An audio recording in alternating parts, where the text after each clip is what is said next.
নমস্কার, আমি রাকেশ ঘোষ। আমি ফিনান্সিয়াল অ্যাডভাইজার। আজকে আমি কথা বলবো প্রধানমন্ত্রী জীবন জ্যোতি বীমা যোজনা নিয়ে, PMJJBY। PMJJBY, প্রধানমন্ত্রী জীবন জ্যোতি বীমা যোজনা। প্লিজ আমার ভিডিওটি যদি ভালো লাগে একটু সাবস্ক্রাইব করে দেবেন আর লাইক কমেন্ট একটু শেয়ার করে দেবেন। এবার আমরা জানবো PMJJBY কি, PMJJBY কেন করব, আর PMJJBY কেন করে রাখা জরুরি। PMJJBY কেন করব, বা প্রধানমন্ত্রী বিমা বা ইন্স্যুরেন্স কেন করব, ইন্স্যুরেন্স কেন করা দরকার। আমি ধরে নিলাম একটা ফ্যামিলি, রাম একটা ফ্যামিলি মেম্বার। রাম একা ইনকাম করে, আর্নিং পারসন একা ইনকাম করে। রাম আছে, রামের স্ত্রী, রামের একটি ছেলে মেয়ে চাইল্ড, আর এদিকে আছে রামের বাবা, বয়স্ক বাবা, এদিকে আছে রামের বয়স্ক মা। ইনকাম কে করে? রাম একা ইনকাম করে, ইনকাম রাম একা করে।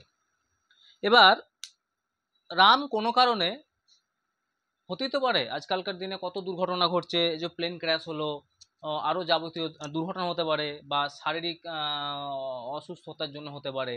রাম একা ইনকাম করে, কোনো কারণে রাম আর পৃথিবীতে নেই। ইনকাম কি হলো? ইনকাম জিরো, ইনকামটা জিরো হয়ে গেল, ইনকামটা চলে গেল, ইনকাম নেই। তাহলে এবার কি চলবে? এবার কজনের অসুবিধা হবে? একজনের জন্য রামের স্ত্রী, রামের ছেলে ভালো করে মানুষ হবে কিনা জানি না, রামের বয়স্ক বাবা মা, এদের ওষুধ কিভাবে জোগান হবে তারও কোনো ভাবনা চিন্তা থাকবে না।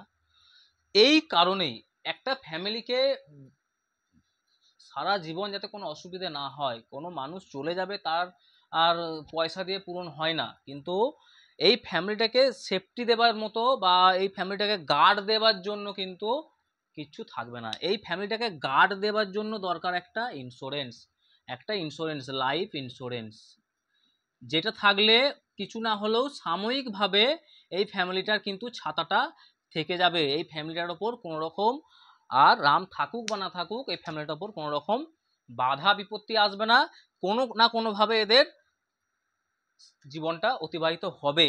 আর যদি ছাতাটি না থাকে বা ইন্স্যুরেন্স বিমাটি যদি করা না থাকে রামের, তাহলে কি হবে? দুঃখ দুর্দশা ঠিক থাকবে না, কে কার কাছে যাবে হাত পাতবে, কিভাবে কি চলবে জানি না। সেই কারণে আমাদের একটি করে ইন্স্যুরেন্স করে রাখা অবশ্যই দরকার। অবশ্যই প্রত্যেকটা মানুষের একটি করে ইন্স্যুরেন্স করে রাখা দরকার। আমরা তো একটা এখন মোবাইল যদি কিনতে যাই, সেখানে ইন্স্যুরেন্স কোম্পানি মোবাইলের উপর ইন্স্যুরেন্স করে দিচ্ছে। আমার গ্লাসটা ফেটে যাবে, মোবাইলটা হারিয়ে যাবে, মোবাইলটা চুরি হয়ে যাবে, সেই কারণে মোবাইল থেকে ইন্স্যুরেন্স করে দিচ্ছে। আমি যে গাড়িটি কিনছি, গাড়িটি ইন্স্যুরেন্স করছি, কিন্তু আমরা দেখে আমাদের ভারতবর্ষে দেখা গেছে আমাদের 145 কোটি দেশের মাত্র 14 কোটি ইন্স্যুরেন্সের আওতায় আছে। তাহলে এতগুলো মানুষ বিনা ইন্স্যুরেন্সে কি করে থাকতে পারে? তার ফ্যামিলিটার কি হচ্ছে?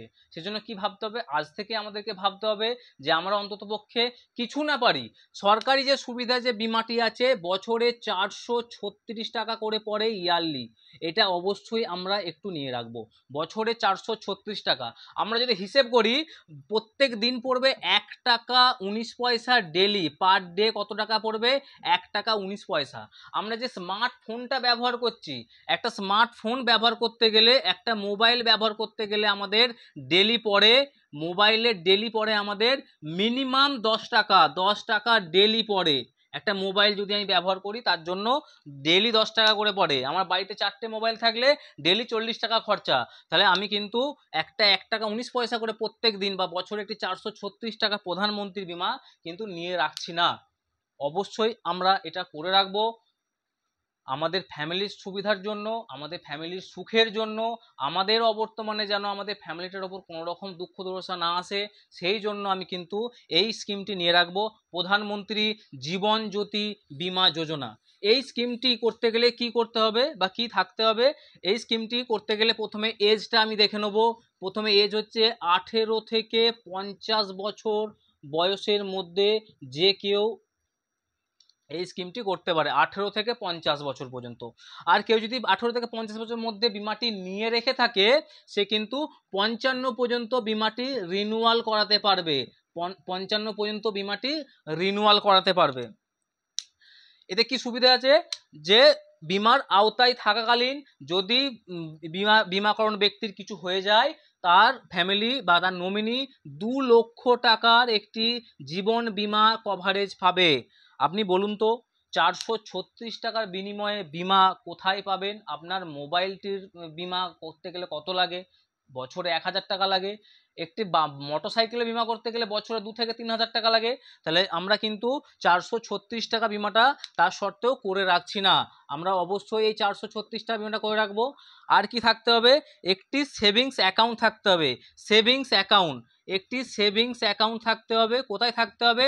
ব্যাংক বা পোস্ট অফিস, যে কোনো ব্যাংকে থাকতে পারে অথবা পোস্ট অফিসে আমার একটি সেভিংস অ্যাকাউন্ট থাকলেই আমি এই বিমাটি নিয়ে রাখতে পারবো, এই 436 টাকা বিমাটি নিয়ে রাখতে পারবো। আমরা যাব, গিয়ে ব্যাংক আধিকারিকের কাছে গিয়ে বলবো যে আমি একটি প্রধানমন্ত্রী বিমা করাতে চাই, জীবন জ্যোতি বিমা যোজনা, আমাকে একটি ফর্ম দিন। ফর্ম ওনারা দেবেন। ওখানে কি লাগবে? নমিনি যাকে করব, নমিনির নাম, আমার যদি অ্যাকাউন্ট থাকে আমার সাথে নমিনির নাম, নমিনির ঠিকানা আর নমিনির বয়স। নমিনি কাকে করাতে পারবো? নমিনি আমার ওয়ারিশ সূত্রে আমি যাকে ইচ্ছা নমিনি করাতে পারবো। আর কি আছে? এই বিমাটির সবথেকে বিশেষ বৈশিষ্ট্য হচ্ছে যে আমাদের বিমাটি জমা দেওয়ার জন্য, রিনিউয়াল করতে যাওয়ার জন্য আমাদেরকে মনে রাখতে হবে না যে আমাকে আমি বিমাটি এ মাসে করলাম, আগস্ট মাসে করলাম, আমার পরের বছর আগস্ট মাসে রিনিউয়াল করতে হবে না। এর জন্য আমাকে কোনো রকম কিচ্ছু মনে রাখার দরকার নেই। কি করতে হবে? প্রত্যেক বছর মে মাসে সরকার থেকে এই বিমাটি, গ্রুপ বিমা, এই বিমাটি প্রত্যেক বছর মে মাসে আপনার ব্যাংকের অ্যাকাউন্টে যদি মিনিমাম 436 টাকা থাকে, অটো ডেবিটের মাধ্যমে টাকা কেটে নেবে, অটো ডেবিটের মাধ্যমে টাকা কেটে নেবে। এইটির জন্য আপনাকে রিনিউয়ালের জন্য মনে রাখতে হবে না।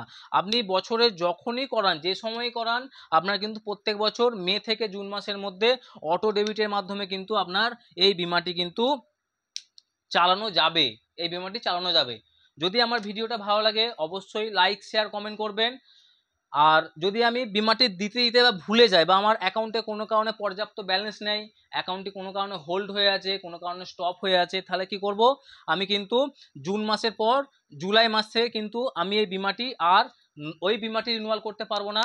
তখন আমাকে আবার নতুন করে বিমাটির জন্য আবেদন করতে হবে, নতুন করে ফর্ম ফিল আপ করতে হবে। চেষ্টা করব যেন আমার বিমাটি প্রত্যেক বছর সক্রিয় থাকে। অবশ্যই আমরা কিন্তু এই বিমাটি চালাবো, অবশ্যই করে রাখবো। সাধারণ মধ্যবিত্ত মানুষ বা যাদের ইনকাম খুব কম, তারা কিন্তু আমরা কিন্তু এই জিনিসটা কিন্তু ভেবে রাখবো। নমস্কার, আবার দেখা হবে অন্য কোনো ভিডিওতে, অন্য কোনোভাবে। ভালো লাগলে অবশ্যই আমাকে সাপোর্ট করবেন, পাশে থাকবেন। আমি চেষ্টা করছি আরও কিছু ভিডিও নিয়ে আসার যেটা আপনাদের উপকারে লাগবে। ধন্যবাদ।